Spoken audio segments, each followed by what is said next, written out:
Welcome back to Hardball. Anyway, this is the week that the former Olympic athlete Bruce Jenner came out publicly as a woman named Caitlyn. And many Democrats, including President Obama, praised her bravery. On the right, however, this story is very different. According to the Washington Post, quote, among the social conservatives who are a powerful force within the Republican Party, there is a far darker view. To them, the widespread acceptance of Jenner's evolution from an Olympic gold medalist whose masculinity was enshrined on the Wheaties box to a shapely woman posing suggestively on the cover of Vanity Fair was a reminder that they, the conservatives, are losing the culture wars. Across social media, blogs, and talk shows this week, conservatives painted an apocalyptic view of America. While most of the 2016 Republican candidates have remained quiet, conservatives on radio and online have given a harsh assessment. Conservatives and Republicans are the new weirdos, the new kooks. And that is part of the political objective here in normalizing all of this really marginal behavior. I mean, if less than 1% of the population is engaging in it, it's marginalized behavior. It isn't normal, no matter how you define it. If you want one snapshot of just how corrupt, how morally twisted, how morally confused, how morally bankrupt we have become, all you've got to do is take a look at the cover of Vanity Fair magazine. Liberals are always, science, and conservatives don't believe science. Right. This Bruce Jenner still has Y chromosomes in every cell of his body. Right. Do not tell me he is a girl. If it's real, it is a mental illness, and I don't think we should be celebrating it and laughing about it. Well, earlier this year, Mike Huckabee joked about transgender people as such. Let's watch him in action. Now, I wish someone had told me when I was in high school that I could have felt like a woman when it came time to take showers in PE. I'm pretty sure I would have found my feminine side and said, Coach, I think I'd rather shower with the girls today.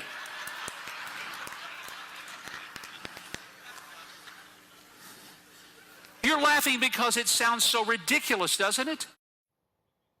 What does all this say about social conservatives in the Republican Party? Matt Schlapp is the former political director in the George W. Bush White House, and Gregory Angelo is executive director of the Log Cabin Republicans. I want to start with you, Gregory, and you obviously have a wing of your party that goes flapping like nuts when this stuff happens. Yeah, but it is a wing. You chose the most firebrand pundits out there. I took out Michael Savage this afternoon during our meeting. Well, again, but that's even worse. But you're talking about radio hosts and pundits. Well, who are they? And well, they're pundits. They're just that. Are you kidding me? There's not a person in your party that will stand up to Rush Limbaugh. Rush Limbaugh is an incredibly powerful person in the Republican Party, and you know it. So don't say he's just some guy off in the wings somewhere. Well, I'm more concerned not so much with the voices against Caitlyn Jenner right now, but what you didn't mention in the opening of your segment was the Republicans that have come out in support of Caitlyn Jenner. We have Rick Santorum running for president of the United States. Let's go there. We have him right now. We have it all queued up. Thank you. As I said, there aren't many 2016 Republican contenders willing to even comment on Caitlyn Jenner. Perhaps surprisingly, one of the few who did was Rick Santorum. What he said might be even more surprising. Asked by reporters about Jenner's gender change, Santorum said, if he says he's a woman, then he's a woman. My responsibility as a human being is to love and accept everybody, not to criticize people for who they are. Santorum later expanded on his position. Let's listen. If Bruce Jenner says he's a woman, then I'm not going to argue with him. I know what anatomically and biologically he is, and that doesn't change by him self-identifying himself. I mean, his genetics and DNA isn't changing, but out of respect, I'm not gonna, as I said, I'm not gonna argue whether Bruce Jenner is a woman with Bruce Jenner. I'm gonna treat him with dignity and respect, and that's what I said. Okay, let me go to Matt. What is the role? Gregory says it's not a large role. What role do the voices we were hearing and have been hearing about the Jenner new identity? What do they tell us about the state culturally of the Republican Party and how you're going to field a presidential candidate next year who either reflects those views, challenges them, or dismisses them? I want to know how you're going to handle this kind of talk. Well, obviously, the nation has shifted its views on issues surrounding gay rights rather dramatically. You can see that just in the polls. And, that's what's great about living in a democracy. If it'll have an effect on these parties. I think the way Rick Santorum answered the question is right. Actually, there's a lot of, as you know, the center-right coalition is pretty broad. There's a lot of libertarian voices in there. And, you know, people have a right to live their lives. They have a zone of privacy where they get to make these decisions. And Ms. Jenner has a right to make these decisions. She's living her American life. And by the way, she doesn't seem to feel like conservatives hate her because she defines herself as a conservative, Right. which I think is an interesting part of this story. Is Huckabee just a joke? Do you ignore him? Both you guys, take on Huckabee. He won the Iowa caucuses recently. I mean, he's still part of your party. Yeah, clearly there's more educational work that has to be done on the transgender issue. That work not only extends to Mike Huckabee, but also extends to Democrats. This transgender issue has moved very rapidly here in the United States in a very short amount of time, extremely short amount of time.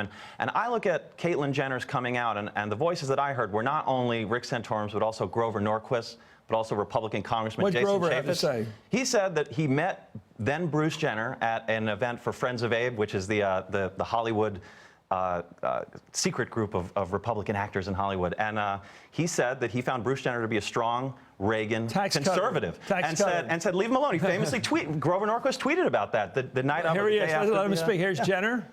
Caitlyn Jenner told ABC's Diane Sawyer that he was, that's back when he was Bruce, by the way. Let's watch him when he was Bruce. Do you think that it will be maybe unsettling thing for some people in the conservative wing of the Republican Party? I've thought about that. But Jenner insists neither political party has a monopoly on understanding. Are you going to go to Mitch McConnell and John Boehner and ask them to help champion this cause? I would do that, yeah, in a heartbeat. Why not? Yeah, and I think they'd be very receptive to it. Matt, what happens if your party runs somebody more mainstream than these voices on the radio, which, by the way, I do think make a lot of noise with the Republican side, everybody who listens to them?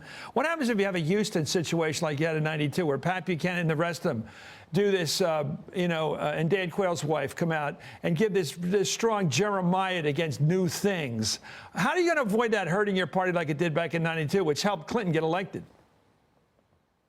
Look, we're a broad party with a lot of people who have their points of view, and they're going to be heard. But I think we're going to nominate somebody who strikes the right tone on this. I mean, I think there's a whole collection of issues where conservatives and Republicans believe that people have the right to live their lives. And I think we're going to nominate someone like that. And by the way, there were voices on the left, too. Ed Schultz talked about this on his show, and he said, why are we talking about this when we have so many other issues? There's a lot of pastors that align themselves with the Democratic Party, a lot of black pastors who are out there very vocally on these issues. Look, America is facing these types of issues, and they're looking at them afresh. It affects all kind of areas of politics, and I think America's big enough and strong enough to try to find some kind of area of neutrality where Christians can have their views and be respected, and people like Ms. Jenner can have her views and be respected. Do you think Caitlyn will get a speaking chance at the Republican convention next summer in Cleveland? I don't know about that, but I'll tell you one thing. I love the way you answer it. You don't actually answer it. You slip. I was ready. I don't control who speaks at the convention, but we might make some news here tonight. I have been in communication with Caitlyn Jenner's agent about setting up meetings on the Hill with prominent Republicans, these very Republicans that Diane Sawyer challenged her to meet with and engage with and advocate with. So when you come on this program, and I love you coming on, Gregory, well, thanks, and Matt, I do love you guys because your point of view is very positive. Do you think when people are sitting at home out in Route 40 around the United States, they're watching this show in a bar somewhere, do you think they're agreeing with you? Do you think you're speaking for the Republican Party when you speak with this tolerant voice?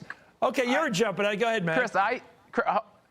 Well, let me just say, I mean, I watch your show and I hear you talk about these guys in Pennsylvania, right? These labor union guys, these trade union guys who might be sitting back.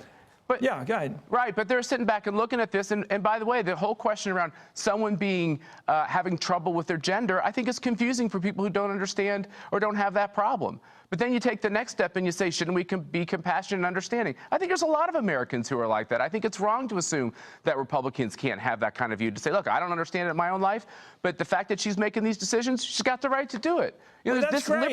That is a liberal view, by the way. That's a libertarian, but it's also a liberal view. I don't think so. No, that's not. That's a conservative. I don't know. Leave Caitlyn Jenner alone. So when we read the Republican platform next summer, and platforms still matter, you expect to hear this kind of tolerance voiced by your party? I don't know, but I don't know that. I don't know. You don't know. You're moving away platform, from it. I don't know that they would have a plank in the platform about this. No statement of tolerance, like you just made. I would rather have a platform with less in it than more in it. I would rather. It would actually be important to see a platform that did not address this So you're at not all, happy and that Republicans stay away from these culture wars. You're not happy that the Democratic Party will probably voice a more, even a celebratory mood toward people who make these kinds of personal decisions. Look, the Democrats decided to take God out of their platforms, first of all, but I'm not sure if this is even going to be an issue. If Republicans want to engage in a culture war issue with this, the Democrats are trying to make this a culture war. Go ahead.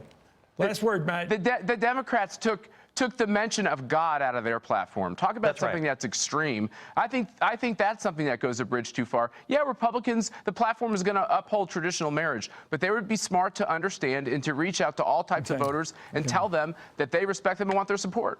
You guys talk like the regular suburban Republicans I grew up with. If your party talked like two guys, you wouldn't have Democrats to worry about. You'd be sweeping the country. Thank you very much, Gregory, Angelo, and thank you, Matt Schlapp. Have a nice weekend. I'm selling you guys. Thanks, so I can Matt. put you down. Anyway.